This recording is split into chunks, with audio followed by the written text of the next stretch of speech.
Welcome to Pioneer classes. हम लोग बात कर रहे हैं आज से कॉम्पिटिशन्स लेवल के साइंस की। आज हम लोग का है मापन, यांत्रिक एवं ध्वनि इस इकाई में। तो सबसे पहले मापन तथा मात्रक से संबंधित चीज़ों को हम समझते हैं कि भौतिकी के अंतर्गत क्या है। तो आपका एक प्रश्न आता है, अगर हम प्रश्न उत्तर वाइज चलें तो प्रश्न है कि भौतिक राशियों से आप क्या समझते हैं। मूल राशियां तथा मूल मात्रकों को परिभाषित कीजिए। भौतिक राशियां होती क्या है? तो भौतिक राशियों का अध्ययन भौतिक विज्ञान के अंतर्गत किया जाता है। भौतिक विज्ञान को मापन का विज्ञान कहा जाता है। ये भी एक बहुत इम्पोर्टेंट पॉइंट है कि भौतिक विज्ञान को मापन का विज्ञान कहा जाता है। भौतिक विज्ञान विज्ञान की वह शाखा है जिसके अंतर्गत द्रव्य और ऊर्जा के, द्रव्य यानी द्रव्यमान और ऊर्जा के विभिन्न स्वरूपों एवं विभिन्न क्रियाओं का अध्ययन किया जाता है।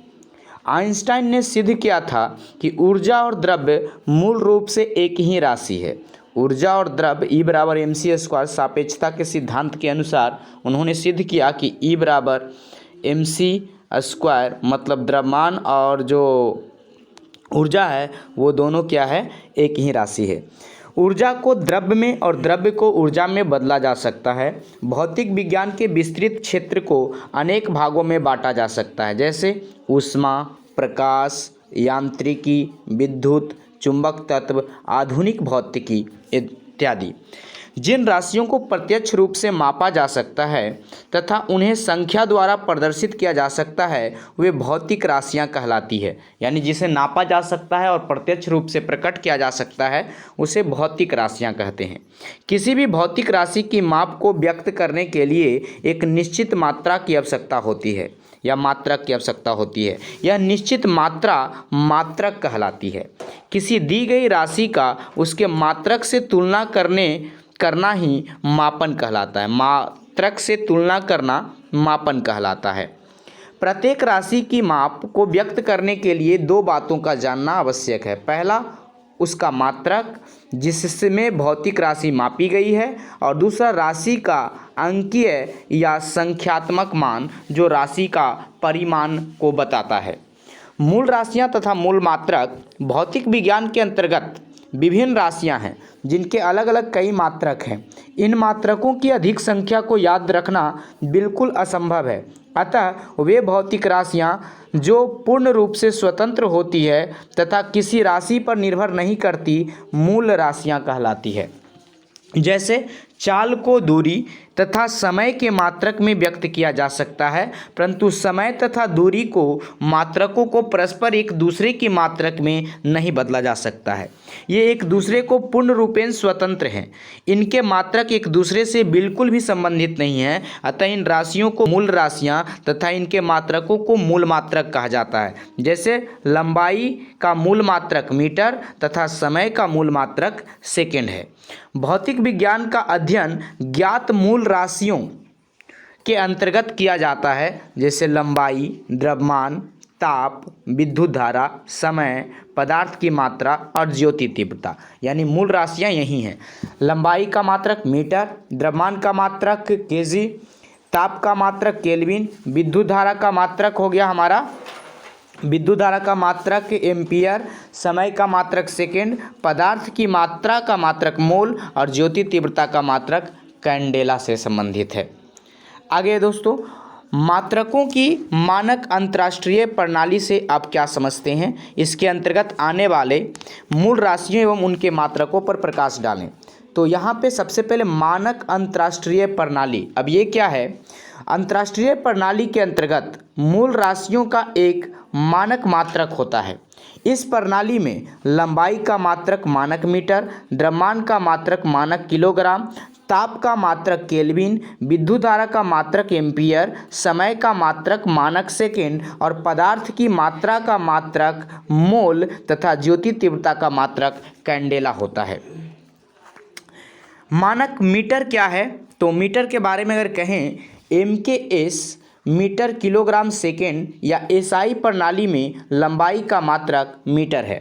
मानक मीटर वह लंबाई है जो पेरिस के निकट सेबिरस में मापतौल के अंतर्राष्ट्रीय ब्यूरो में 0 डिग्री सेल्सियस ताप पर रखी हुई प्लेटिनम इरिडियम की छड़ पर बने दो चिन्हों के बीच की दूरी है। आधुनिक परिभाषा के अनुसार 1 मीटर वह दूरी है जो क्रिप्टन 86 गैस के लैंप द्वारा उत्सर्जित नारंगी रंग के प्रकाश की तरंगदैर्घ्य का 16,50,763.73 गुना होती है, अर्थात 1 मानक मीटर बराबर 16,50,763.73 गुने क्रिप्टन KR86 के नारंगी रंग के प्रकाश की तरंगदैर्घ्य है। मानक किलोग्राम। तो MKS या SI प्रणाली में द्रव्यमान का मात्रक किलोग्राम है। अंतर्राष्ट्रीय बाट माप कार्यालय सेबिरस में 0 डिग्री सेल्सियस पर प्लेटिनम इरिडियम धातु के पिंड के द्रव्यमान को 1 किलोग्राम माना जाता है। आधुनिक परिभाषा के अनुसार परमाणविक स्केल पर कार्बन 12 के 5.0188 गुने 10⁻25 परमाणुओं के द्रव्यमान को मानक किलोग्राम माना जाता है। केल्विन। MKS तथा SI प्रणाली में ताप का मात्रक केल्विन है। सामान्य वायुमंडलीय दाब पर गलते बर्फ के ताप तथा उबलते हुए जल के ताप के अंतर के 100वें भाग को 1 केल्विन कहते हैं। इसे के द्वारा प्रदर्शित करते हैं और 1 डिग्री सेल्सियस में 274.15 केल्विन होता है। एम्पियर। MKS या SI प्रणाली में एम्पियर विद्युत धारा का मात्रक है। 1 एम्पियर विद्युत धारा वह धारा है जो 1 मीटर की दूरी पर स्थित 2 सीधे लंबे एवं समानांतर तारों में प्रवाहित होने वाले प्रत्येक तार की प्रति मीटर लंबाई तार पर के बीच 2 × 10⁻⁻7 न्यूटन का बल उत्पन्न करता है। मानक सेकेंड। मापन की सभी प्रणाली में समय का मात्रक सेकंड है। 1967 ईस्वी में अंतर्राष्ट्रीय विज्ञान सम्मेलन में वैज्ञानिकों ने बताया कि 1 सेकंड वह समयांतराल है जिसमें परमाणु घड़ी अर्थात सीजियम 133 का परमाणु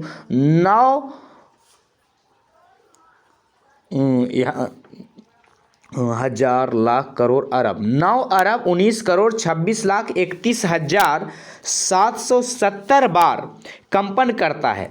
मानक सेकंड को परिभाषित सौर दिवस के आधार पर दी जाती है, जहां मध्य सौर दिवस के 86,400वें भाग को 1 सेकंड कहा जाता है। एक सौर दिवस बराबर होता है 24 × 60 × 60 अर्थात 46,400 सेकेंड, जहां 1 सेकेंड बराबर होता है 1/46,400 गुने माध्य सौर दिवस। आगे ये माध्य सौर दिवस क्या है? किसी स्थान पर जब सूर्य अधिकतम ऊंचाई पर होता है तो उस समय को उस स्थान का मध्यमान एक मध्याह्न के अगले मध्याह्न तक, उस मध्याह्न से मतलब उस दोपहर से अगले दोपहर तक के समय अंतराल को एक सौर दिवस कहते हैं तथा पृथ्वी एक सौर दिवस में अपनी धुरी पर एक चक्कर पूरा करता है। एक वर्ष के सौर दिवसों के मध्यमान को मध्यमान सौर दिवस या मध्य सौर दिवस कहते हैं। इस मध्यमान सौर दिवस का 1/46,400वां भाग 1 सेकंड कहलाता है। आगे दोस्तों मोल। MKS या SI प्रणाली में पदार्थ की मात्रा का मात्रक मोल होता है। 1 मोल किसी पदार्थ की वह मात्रा है जिसमें उस पदार्थ के अवयवों की वह ही संख्या जितनी बार कार्बन 12 के 0.012 किलोग्राम अर्थात 12 ग्राम में कार्बन में परमाणुओं की संख्या होती है, जो लगभग 6.022 गुने 10⁻23 के करीब होती है। कैंडेला। MKS या SI प्रणाली में ज्योति तीव्रता का मात्रक कैंडेला होता है, जहां एक कैंडेला मानक प्रकाश स्रोत के खुले मुख से 1 सेंटीमीटर स्क्वायर क्षेत्रफल की ज्योति तीव्रता के 1/60वें भाग के बराबर होता है, जबकि प्रकाश स्रोत का ताप प्लेटिनम के गलनांक के बराबर होता है। अगला प्रश्न आपका आता है कि मूल मात्रक की एसआई प्रणाली से पहले कौन सी प्रणालियाँ प्रयोग की जाती थी। तो मूल मात्रकों की अंतर्राष्ट्रीय प्रणाली से पहले 3 प्रणालियाँ प्रयोग की जाती थी। पहला मीटर किलोग्राम सेकंड प्रणाली, जिसको एमकेएस सिस्टम कहते हैं। इस प्रणाली में लंबाई, द्रव्यमान, समय के मात्रक मीटर, किलोग्राम और सेकंड थे। दूसरा होता है सेंटीमीटर ग्राम सेकंड प्रणाली, सीजीएस सिस्टम।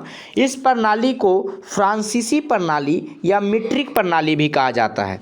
इस प्रणाली में लंबाई का मात्रक सेंटीमीटर, द्रव्यमान का मात्रक ग्राम और समय का मात्रक सेकंड था।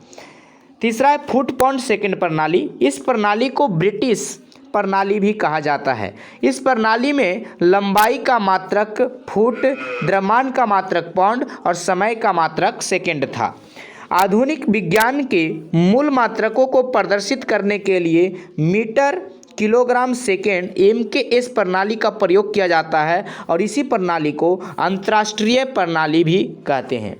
लंबाई के अन्य मात्रक भी होते हैं। लंबाई के अन्य मात्रक बताइए। तो आप इन मात्रकों से आपसे क्वेश्चन पूछे जाते हैं, तो ध्यान रखें। भौतिक विज्ञान के अंतर्गत बड़ी बड़ी दूरियों का अध्ययन किया जाता है, जिसके लिए लंबाई के बहुत छोटे छोटे मात्रकों से लेकर बड़े बड़े मात्रकों की आवश्यकता पड़ती है।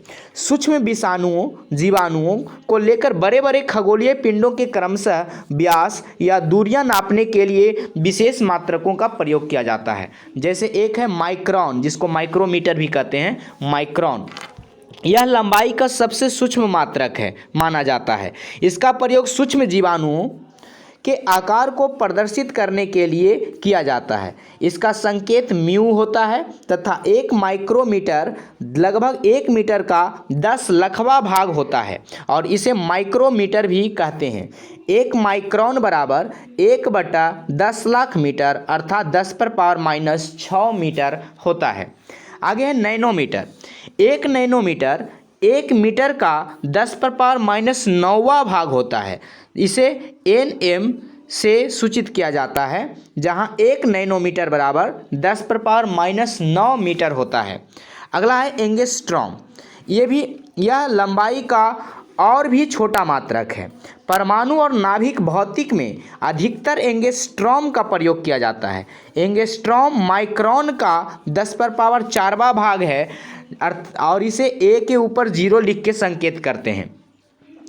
1 एंगस्ट्रॉम बराबर 10⁻⁻⁴ म्यू या 10⁻⁻⁴ गुने 10⁻⁻6 अर्थात 10⁻⁻10 मीटर होता है। फर्मी। यह 1 मीटर का 10⁻⁻15वां भाग है। इसे छोटी f के द्वारा प्रदर्शित करते हैं, जहां 1 फर्मी बराबर होता है 10⁻⁻15 मीटर। प्रकाश वर्ष। प्रकाश वर्ष का प्रयोग आकाशीय पिंडों के बीच की दूरी को व्यक्त करने के लिए किया जाता है। यह लंबाई का बहुत बड़ा मात्रक है। एक प्रकाश वर्ष वह दूरी है जिसे प्रकाश द्वारा निर्वात में 1 वर्ष में तय किया जाता है। एक प्रकाश 1 सेकंड में 3.0 गुने 10⁻8 मीटर की दूरी तय करता है।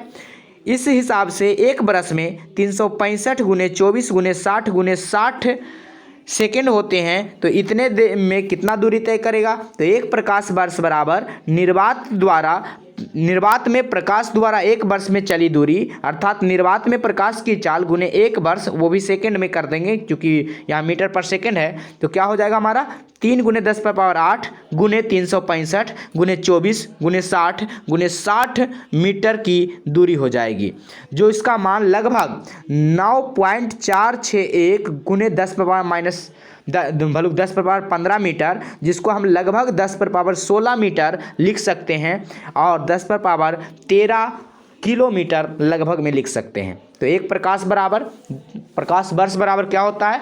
10⁻16 मीटर या 10⁻13 किलोमीटर। व्युत्पन्न मात्रक किसे कहते हैं? तो व्युत्पन्न मात्रकों पर प्रकाश डालिए। लंबाई, द्रव्यमान, समय, विद्युत धारा, ताप, ज्योति तीव्रता तथा पदार्थ की मात्रा के अलावा अन्य सभी भौतिक राशियों के मात्रक एक अथवा अधिक मूल मात्रकों पर उपयुक्त घातों लगाकर प्राप्त किया जाता है। ऐसे मात्रकों को व्युत्पन्न मात्रक कहते हैं। जैसे क्षेत्रफल।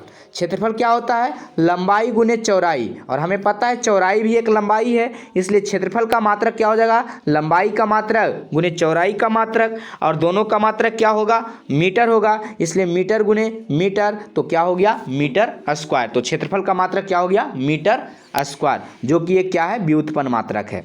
आयतन, आयतन बराबर क्या होता है, लंबाई गुने चौड़ाई गुने ऊंचाई। आयतन का मात्रक अर्थात लंबाई का मात्रक गुने चौड़ाई का मात्रक गुने ऊंचाई का मात्रक, तीनों का चूंकि लंबाई है इसलिए तीनों का मात्रक मीटर गुने मीटर गुने मीटर, इसलिए आयतन का मात्रक हो जाएगा मीटर क्यू। इस प्रकार आयतन का मात्रक क्या हो गया, मीटर क्यू, या इसी को हम क्या पढ़ते हैं, घन मीटर। घनत्व, घनत्व बराबर क्या होता है, द्रव्यमान बटा आयतन, तो घनत्व का मात्रक बराबर क्या हो जाएगा, द्रव्यमान का मात्रक बटा आयतन का मात्रक। द्रव्यमान का मात्रक हम लोग जानते हैं किलोग्राम, और आयतन का मात्रक अभी अभी निकाले थे मीटर क्यू, इसलिए घनत्व का मात्रक हो गया किलोग्राम पर मीटर क्यू। घनत्व को ग्राम सेंटीमीटर क्यू में भी व्यक्त किया जाता है, जहां 1 किलोग्राम पर मीटर क्यू को अगर हम किलोग्राम को ग्राम में बदलें तो 10 पर पावर 3 ग्राम, और मीटर क्यू को अगर सेंटीमीटर में बदलें तो 10 पर पावर 6 सेंटीमीटर क्यू, और ये कट के क्या आ जाएगा, 10 पर पावर -3 ग्राम पर सेंटीमीटर क्यू, अर्थात 1 किलोग्राम पर मीटर क्यू बराबर 10 पर पावर -3 ग्राम सेंटीमीटर क्यू होगा। चाल बराबर क्या होता है, दूरी बटा समय, तो चाल का मात्रक बराबर क्या हो जाएगा, दूरी का मात्रक बटा समय का मात्रक, दूरी का मात्रक मीटर और समय का मात्रक सेकेंड, इसलिए ये क्या हो जाएगा, मीटर पर सेकेंड। वेग का मात्रक भी मीटर पर सेकेंड होता है, चूंकि वेग बराबर होता है विस्थापन बटा समय अंतराल, और विस्थापन भी एक प्रकार की क्या है, दूरी है। त्वरण बराबर होता है वेग में परिवर्तन बटा समय अंतराल, तो त्वरण का मात्रक बराबर हो जाएगा वेग का मात्रक बटा समय का मात्रक। वेग का मात्रक क्या, मीटर पर सेकेंड, समय का मात्रक सेकेंड, इसलिए त्वरण का मात्रक हो गया मीटर पर सेकेंड स्क्वायर।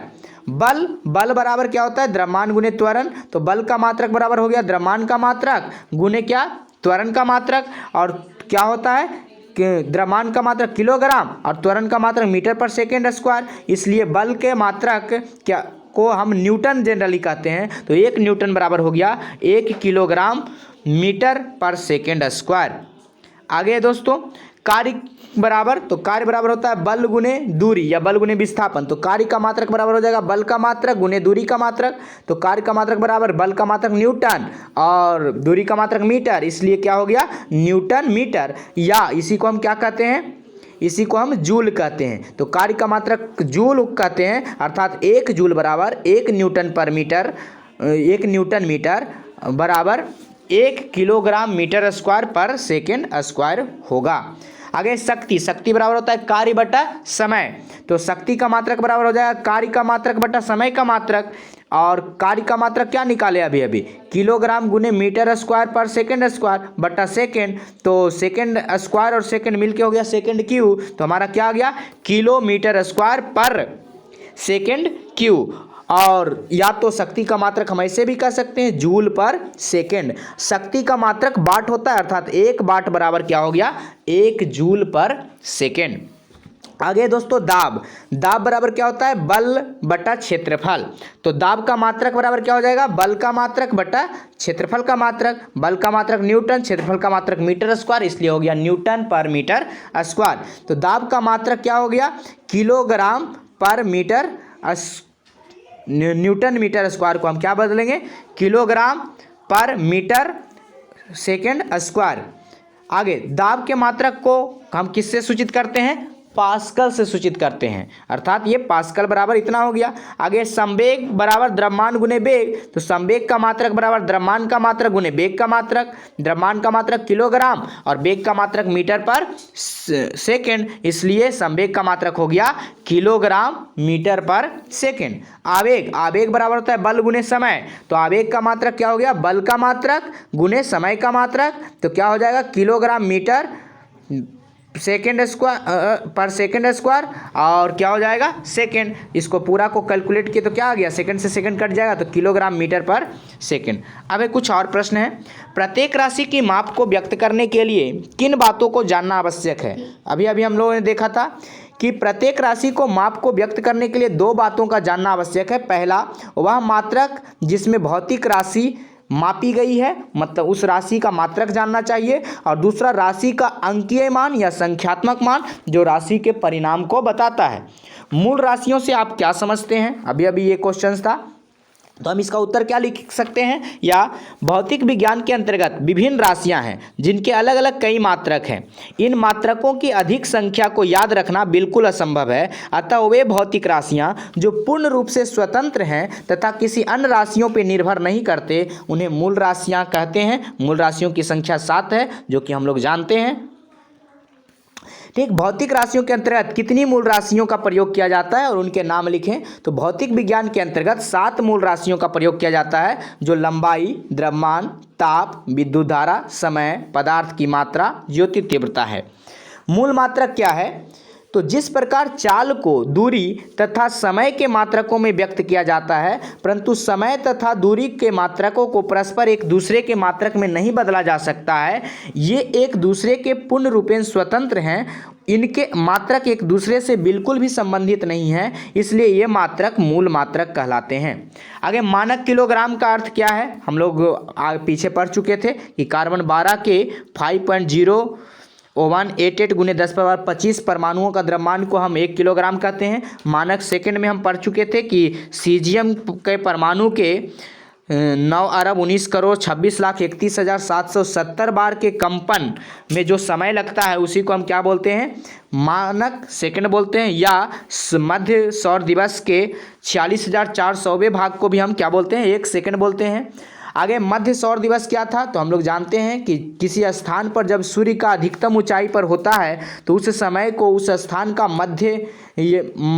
मध्याह्न कहते हैं, और मध्याह्न से अगले मध्याह्न तक के समय के अंतराल को एक सौर दिवस कहते हैं। तथा पृथ्वी एक सौर दिवस में अपनी धुरी पर एक चक्कर पूरा करती है, और एक वर्ष के सौर दिवस के मध्यमान को मध्यमान सौर दिवस तथा मध्य सौर दिवस कहा जाता है।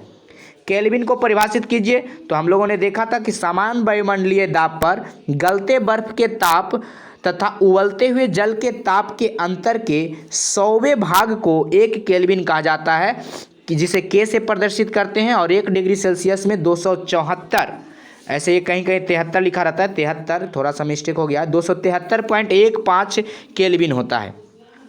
आगे निम्नलिखित को परिभाषित कीजिए, कैंडेला, मोल, माइक्रोन, एंगस्ट्रॉम, प्रकाश वर्ष, हम लोग ये सारे को कर चुके हैं। आगे है आपका दोस्तों 2 पूरक राशियों के नाम उनके पूरक मात्रकों के साथ लिखिए। अभी अभी हम लोगों ने बहुत सारे निकाले थे।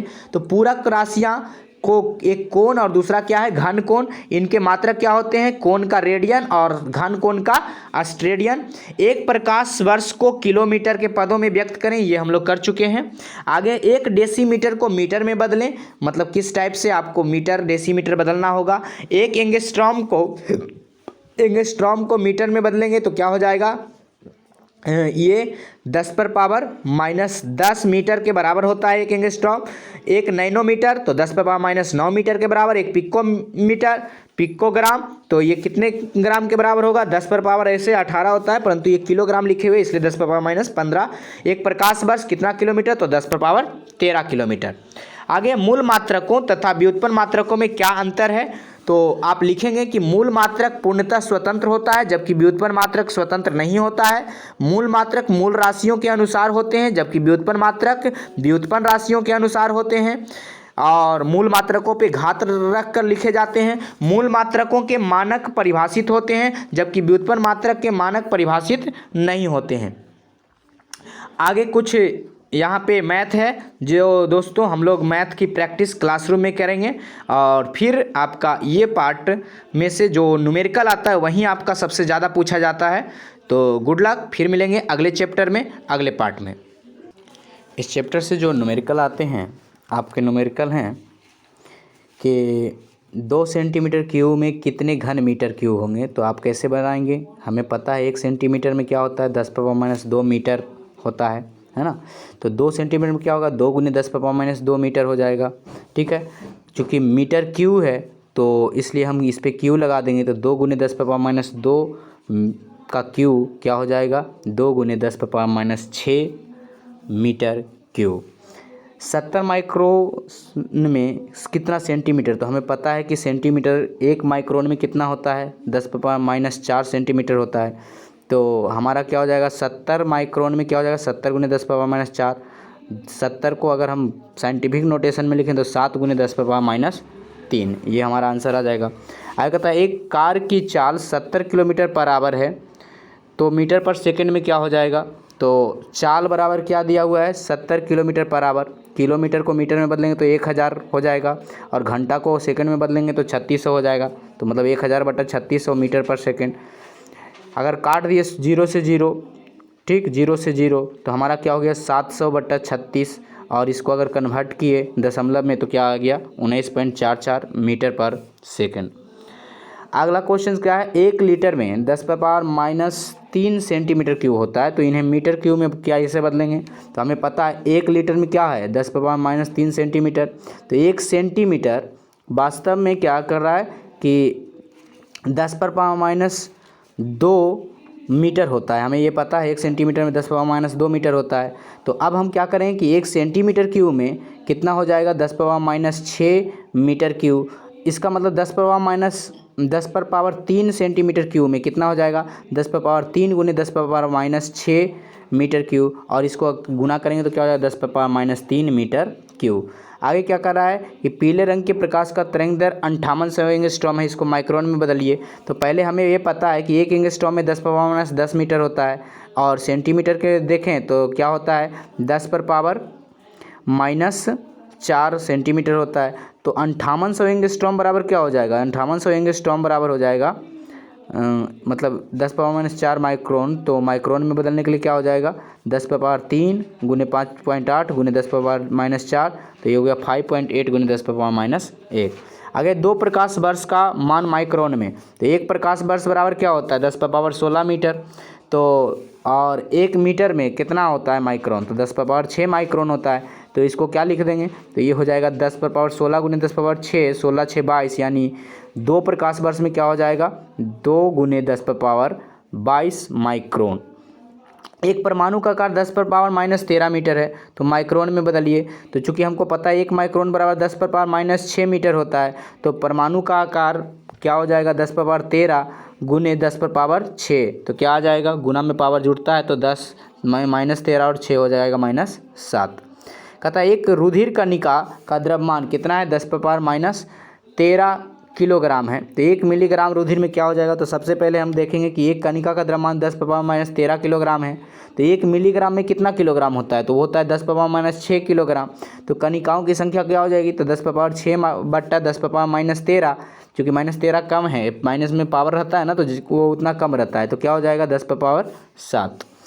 आगे है हाइड्रोजन परमाणु की त्रिज्या कितना है, 15 × 10⁻−8 मीटर। तो इसका व्यास एंगस्ट्रॉम या माइक्रोन में, ठीक है। तो क्या हो जाएगा एंगस्ट्रॉम में, तो चूंकि व्यास कितना है, 2 × त्रिज्या होता है ना, और त्रिज्या दिया हुआ है, तो 2 × त्रिज्या कितना दिया हुआ है, 15 × 10⁻8 -8, तो 15 × 10⁻−8 कर दिए, 15 दूना 30 हो गया 10⁻8। अब अगर इसको साइंटिफिक नोटेशन में लिखेंगे तो हमें पता है 10⁻10 को एंगस्ट्रॉम कहते हैं ना, तो क्या हो जाएगा, मीटर को 10⁻10 एंगस्ट्रॉम। तो ये हमारा हो गया -8 और 10 तो -2, और ये 0 30 वाला, तो ये हो गया 3 × 10⁻3 एंगस्ट्रॉम। और ये आपका एक आखिरी क्वेश्चन है, एक बॉक्स की लंबाई 60 सेंटीमीटर, चौड़ाई 70 और ऊंचाई 30 है। तो SI में मतलब इंटरनेशनल सिस्टम में क्या होगा, तो बॉक्स का आयतन क्या हो जाएगा, 60 × 70 × 30 सेंटीमीटर क्यूब। तो सेंटीमीटर क्यूब में ये गुना किए तो कितना आ गया, 3 321 × 6। तो इसको साइंटिफिक नोटेशन में लिखें तो 12.6 गुने क्या हो जाएगा, 10⁻4 सेंटीमीटर। अब इसी को हमने किस में बदल दिया, मीटर में। तो मीटर तो हमको पता है कि क्या हो जाएगा, मीटर में 1 सेंटीमीटर क्यूब बराबर होता है 10⁻6 मीटर क्यूब। तो सेंटीमीटर क्यूब को हम कितना लिख देंगे, 10⁻6 मीटर क्यूब। अब ये पावर क्या हो जाएगा, पावर घटेगा, क्योंकि गुना में ऐसे जुड़ता है, परंतु चिन्ह विपरीत होने के कारण घट गया। और इसको हम साइंटिफिक नोटेशन में लिख के दशमलव को इधर किए तो एक पावर उधर से, तो ये क्या हो गया 1.26 × 10⁻−1। तो इसी प्रकार से आपका ये पार्ट समाप्त हुआ। अगले पार्ट में आपका है कोटि मान एवं सार्थक अंक। ये भी बहुत ही न्यूमेरिकल पार्ट है और बहुत ही इम्पोर्टेंट पार्ट है। तो तो उस पार्ट में हम लोग आएंगे तो सार्थक अंक के बारे में जानेंगे और कोटिमान क्या होता है इसके बारे में